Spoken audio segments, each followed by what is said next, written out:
Bien, para utilizar el transistor BJT como interruptor, necesitamos cumplir una condición. Esta sería que IC entre IB, que recordemos que esto es igual a beta. Básicamente, basándonos en esto, tendríamos que garantizar que sea 10 veces menor. Con esto es suficiente para establecer la condición de funcionamiento del BJT como interruptor. Recordando el esquemático del transistor, tenemos la resistencia de base,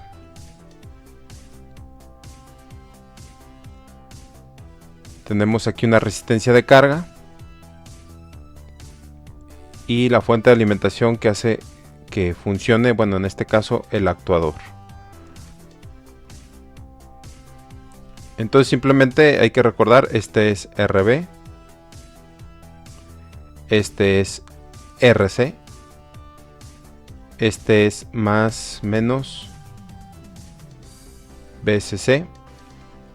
Aquí tendríamos BBB, pero en este caso vendría siendo un tren de pulsos o señales pues digitales, que pues hasta cierto punto sería lo equivalente a BBB. Y bueno, hablando en cuanto a corrientes, pues tenemos una IB,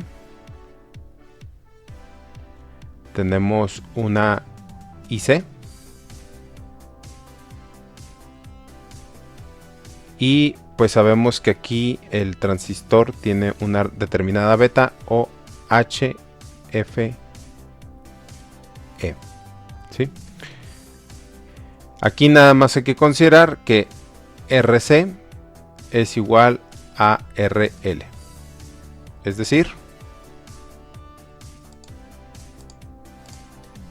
es una resistencia de carga. ¿Qué puede ser? Pues puede ser un motor, puede ser un servomotor, puede ser un láser, puede ser un ignitor, puede ser un relevador, etcétera. Es decir, actuador es todo lo que va a ejercer una acción, cualquier dispositivo que vaya a realizar una acción en función de la corriente eléctrica. Entonces, de manera muy simple, ¿qué es lo que tendríamos que hacer? Pues tendríamos que establecer una IL. Es decir, supongamos que vamos a operar un motor que trabaja a 100 miliamperes. Es decir, quiero que por aquí, por IC, circulen 100 miliamperes. Y bueno, tendríamos que medir la beta. Supongamos ahorita una beta de 100 para facilitar cálculos. Y prácticamente tenemos todo. Habría que despejar IB. O sea, tendría que pasar para acá. Este 10 para acá. Y esta beta para acá, ¿no? Entonces nos quedaría como que IB es igual a 10 veces IC entre beta. ¿Sí? Entonces aquí podemos empezar a simplificar. Este 0, bueno, más bien este 0 pues se va con uno de los ceros de aquí. Este 0 se va con otro 0 de acá. Y simplemente IB nos quedaría como 10 miliamperes. Ahora ya conocemos IB.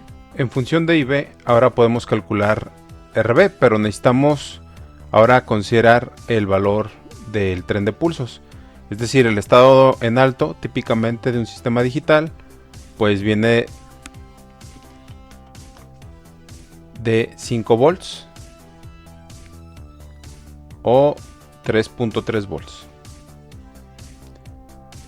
Entonces eso es necesario para poder aplicarlo a la fórmula y establecer RB. Pero hay que considerar entonces esta malla.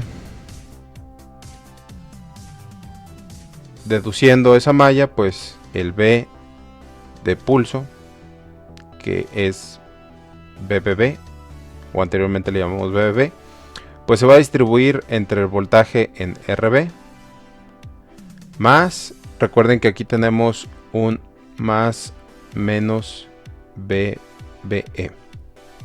Entonces, esto nos quedaría como más BBE. Y ya, ¿no? Porque en este lado no tenemos resistencia. De tal manera que desarrollando esto, pues nos quedaría como IB por RB más BBE. RB sería igual a voltaje del pulso menos BBE entre IB, que esto sería igual a 5 volts menos 0.8 volts entre 10 miliamperes.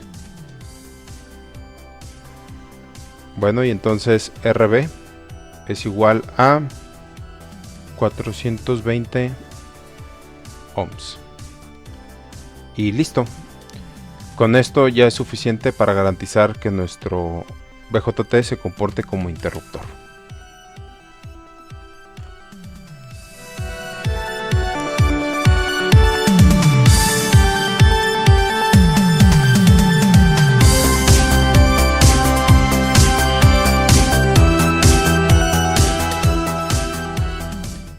Bien, para simular es sencillo. Tenemos que insertar uno de los transistores. En este caso voy a utilizar el 2N2222. Vamos a poner la misma configuración que teníamos en el esquemático. Tenemos la resistencia de base, tenemos la resistencia que va a ser de carga. Vamos a tener las fuentes de alimentación. Esta es la de alimentación de la carga. Recordemos que aquí ya no va a ser una fuente de continua, sino van a ser pulsos. Y entonces utilizamos este de tensión cuadrada.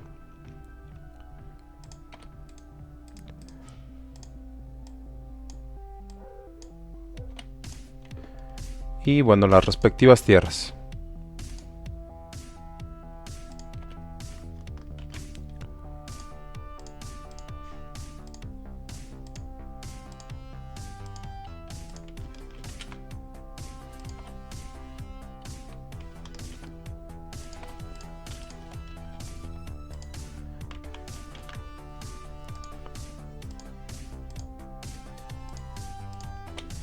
Bien, ese es el circuito. Los valores, recordemos que aquí nos dio un valor de 420.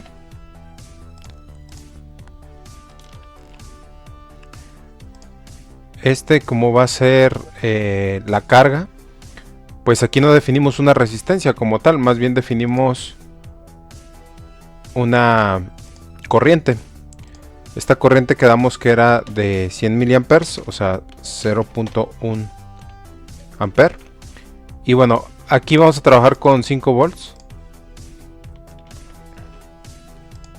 Entonces sería 5 volts entre 0.1 amper, o sea 100 miliamperes. Y esto nos da 50 ohms. Entonces así está bien, ¿no? Aquí vamos a hacer un poco de espacio porque vamos a poner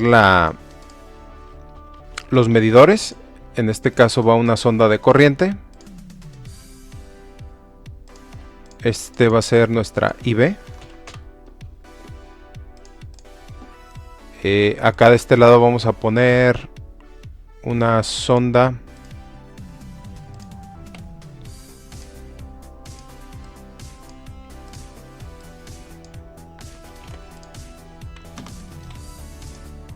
de corriente también, que es IC o IL, como le quieran llamar. Recuerden que es la misma. Y Y por último, nuestros medidores de voltaje, ¿no? Que aquí pues vamos a utilizar las etiquetas. Aquí sería BI o B pulso, como le quieran llamar, el chiste es identificarlo.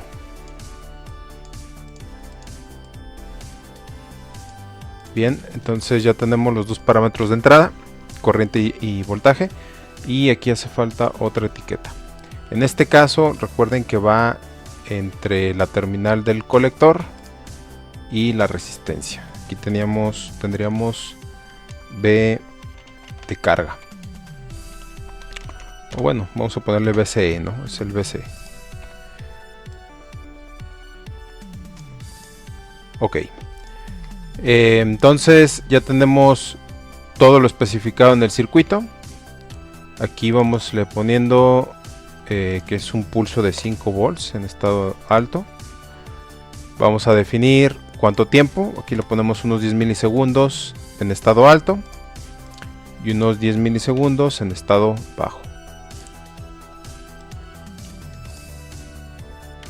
Bien, ahora pues necesitamos visualizar la señal, por lo tanto requerimos una simulación transitoria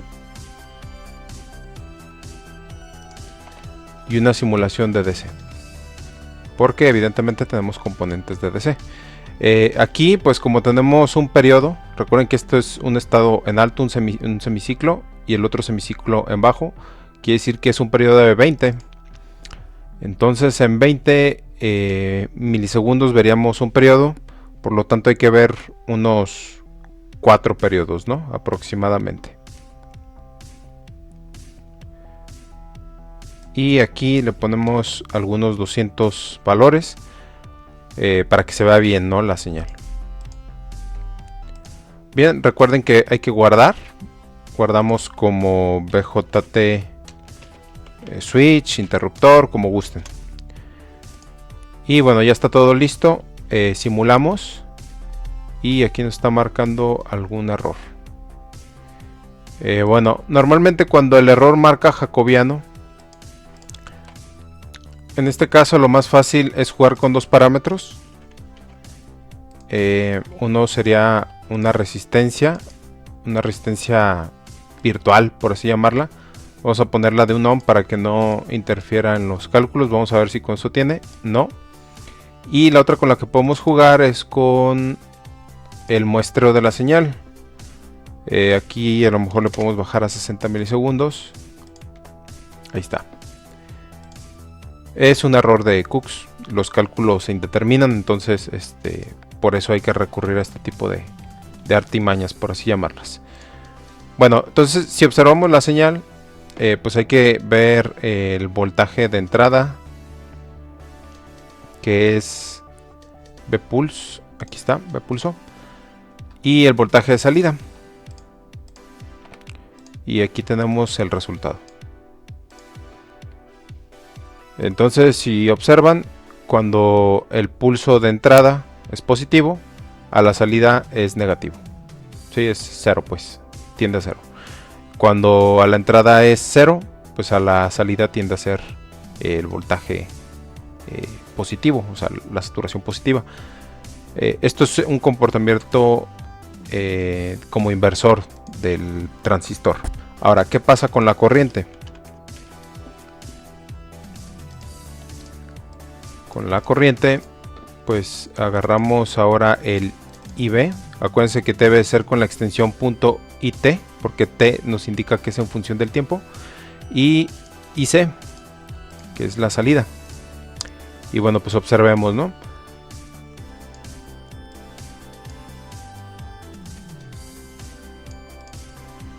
Observemos cómo pues incrementa notoriamente IC. Y bueno, cuando IB tiene una corriente muy pequeña, que normalmente es una corriente que proviene de un microcontrolador o de un sistema digital, pues tiende a ser una corriente pequeña, pero al atravesar por el BJT como interruptor, pues se incrementa a cierto valor, ¿no? Entonces, bueno, hasta aquí la simulación, así es como se realiza. Y no olviden que esta resistencia no es que exista la resistencia o que la tenga que implementar en modo físico, sino que aquí, para ayudarle un poco al cálculo y no se indetermine el resultado, pues hay que ayudarle a poner esta resistencia y jugar con los valores de muestreo, perdón, con estos valores de muestreo, ¿no? ¿Con qué pueden jugar? Pues pueden jugar con menos análisis de tiempo, pueden reducir o aumentar el número de muestreo para obtener el resultado.